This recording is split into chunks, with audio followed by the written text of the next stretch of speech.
Super yang hadir di studio sangat berantusias untuk bertanya kepada Pak Mario. Kalau begitu saya akan kasih kesempatan untuk langsung naik ke atas panggung agar lebih detail yang ingin curhat kepada Pak Mario Teguh sehubungan dengan topik kita kali ini. Siapa? Ibu, ya, boleh silakan Ibu kalau boleh naik ke atas panggung, dan satu lagi, ya silakan. Bapak. Nama Ibu? Ibu Sabda. Bapak Hafid. Pak Ya, Hafid. silakan. Silakan Pak Hafid. Ya. Ibu Sabda, ada yang mau Ibu sampaikan? Selamat malam Pak Mario. Selamat malam Ibu Sabda. Ya, sebetulnya ingin saya tanyakan, judulnya Jomblo Jatuh Tempo.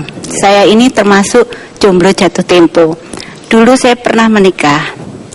Setelah 3 tahun berlangsung, suami saya itu ada perselingkuhan.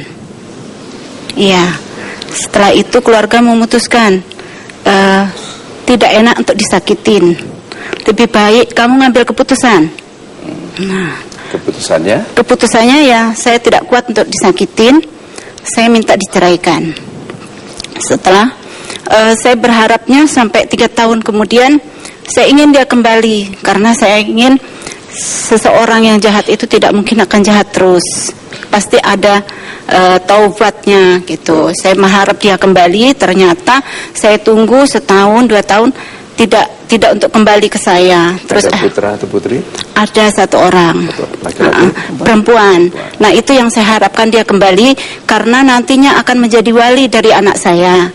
Nah, tapi karena keluarga saya itu tidak bisa, kamu harus seperti itu, kamu harus punya status, katanya gitu. Akhirnya ya karena keputusan keluarga, saya ambil status, saya mengurus surat, saya akhirnya janda. Nah, karena istilahnya saya anggap saya ini jatuh tempo. Seseorang menjomblo itu kan pasti ada batas waktu, 1 tahun, 3 tahun. Ini kan bahkan sudah 5 tahun lebih, berarti sudah jatuh tempo. Bahkan saya itu dibilang jelek juga tidak jelek gitu.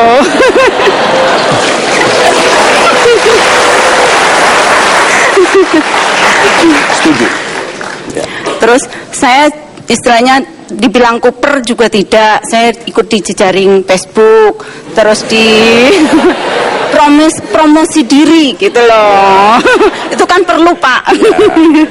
Tapi kok sampai sekarang itu masih ya gimana ya, masih kadang ya ingat gitu kalau Tuhan menciptakan umat ke dunia itu untuk berpasangan gitu. Tapi karena kadang rasa sakit itu yang pernah kita alamin, dari situ kadang-kadang ada trauma gitu loh. Ibu menyampaikan trauma itu di Facebook, di Twitter? Tidak. Kadang-kadang ada seseorang yang mendekatin saya. Ternyata dia itu setelah saya katakan terbuka, saya lihat di ininya dunia maya itu ya single gitu. Saya ceritakan gini-gini, ternyata dia ada istri gitu. Akhirnya saya sakit lagi. Gitu. Jadi kadang tapi kan Ibu tidak menulis keluhan gitu, enggak ya? Tidak. Kan ada yang bilang itu laki-laki itu penipu semua. Oh, gitu tidak. Kan? Ya kan? Tidak. Aku benci laki-laki. Saya menganggap orang itu kan pasti baik semua, karena saya bernilai baik. Bahkan yang selingkuh pun Ibu harapkan berubah. Baik ya. Apalagi orang baik ya. Terus kira-kira apa yang mencegah laki-laki itu untuk lebih dekat dengan Ibu? Ya nggak tahu juga ya, mungkin kalau dibilang saya galak juga saya nggak terlalu galak. Tidak terlalu ya? Tidak terlalu galak gitu. Ada galaknya? Kadang-kadang ada gitu. Terutama kalau apa? Kalau apa ya, saya disiplin waktu. Oh, jadi kalau dia mau lebih lama sedikit, Ibu suruh pulang. Iya. Udah jamnya. Gitu. Ada lagi.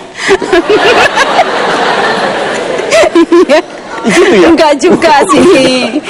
Oke. Kalau maksudnya disiplin tuh begini. Kalau iya katakan iya, kalau enggak kan enggak gitu. Jadi jangan, kalau maaf ya saya orang Jawa, jadi jangan mensle gitu loh. Kalau iya ya wis iya, ngono. Kalau enggak ya wis enggak gitu. Laki-laki biasanya jawabnya apa?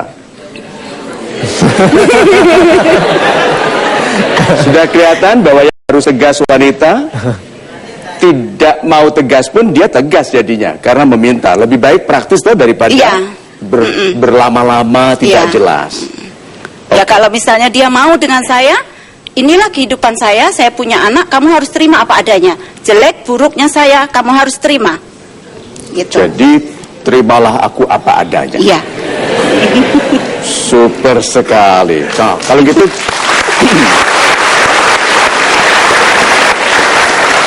kita sudah dengarkan, yuk kita dengarkan Pak Hafid. Silakan Pak Hafid. Nama saya Hafid dari Purwokerto, Pak.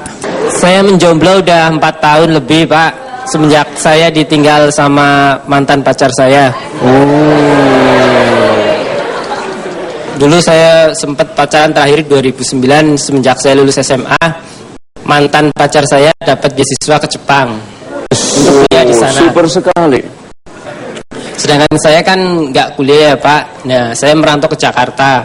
Alhamdulillah sekarang saya udah bisa. Dari mana Anda aslinya? Purwokerto, Pak. Dari Purwokerto.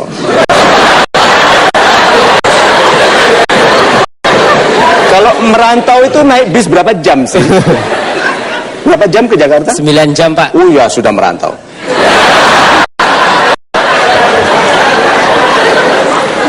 Terus? Saya kan menjomblo udah lama ya, Pak ya. Setiap kali saya kalau PDKT selalu berjalan lancar ya, Pak ya. Namun ketika mau nembak pasti ujung-ujungnya ditolak terus, Pak. Mau apa? Waktu PDKT lancar, waktu nembak ditolak. Oh. Dor. Berapa sering ditolak? Kayak hampir 20, Pak. Tolak terus, Pak.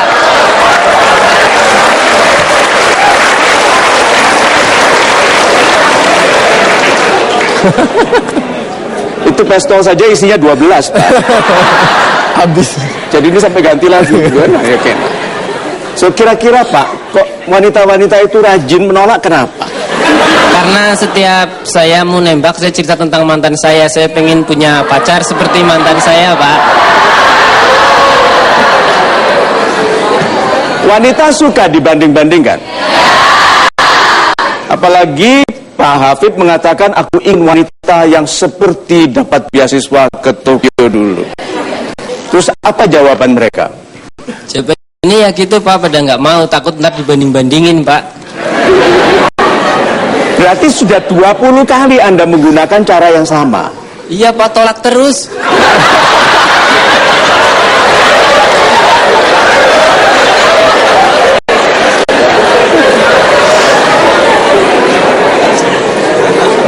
Harusnya kan Bapak tahu bahwa cara membandingkan pacar dengan pacar yang lalu itu membuat mereka menjauh. Kenapa diulangi terus cara itu? Habisnya ingat mantan terus, Pak.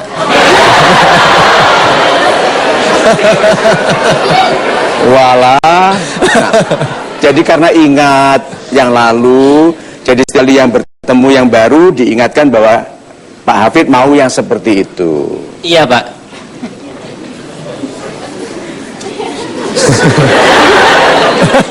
Sampai kapan mau begitu itu? Ya, sampai ada yang mau sama saya, Pak.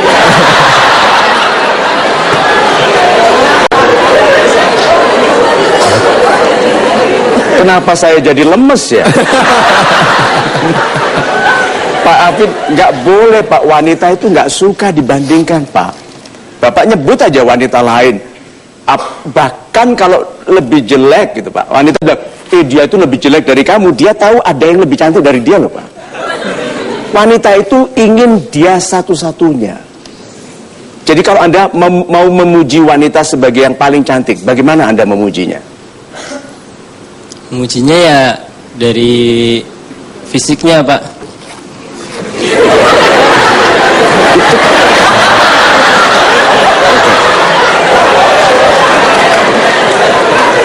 Jadi memujinya dari fisiknya. Iya, Pak. Contohnya? Ya, cara penampilan dan tutur katanya, Pak. Kalimatnya bagaimana? Dek, kamu kok cakep banget. Mengapa wanita yang pertama itu demikian berkesan? Karena saya pacaran 5 tahun dulu, Pak. Dari kelas 2 SMP nyampe SMA. Bukan main. Jadi karena lama itu berkesan sekali. Lalu sejak putus sampai sekarang sudah berapa lama? Putusnya, Pak. Putusnya udah 4 tahun, Pak. 4 tahun. Selama 4 tahun ini 20 wanita lain. Iya, ditolak terus, Pak. Dek, kamu kok cakep banget ya. Saya percaya yang nonton program kita kali ini semuanya cakep-cakep ya. Jadi biar makin cakep kita dengarkan lanjutan curhat mereka. Pastikan Anda tidak kemana-mana, tapi kita break dulu sebentar karena sebentar lagi kami akan segera kembali. Tetap bersama kami, saksikan terus Metro TV hanya di Mario Teguh Golden Ways. Anda nggak usah khawatir soal ditolak. Anda itu sudah 20 kali ditolak wanita. Iya bener Pak. Mau berapa kali lagi?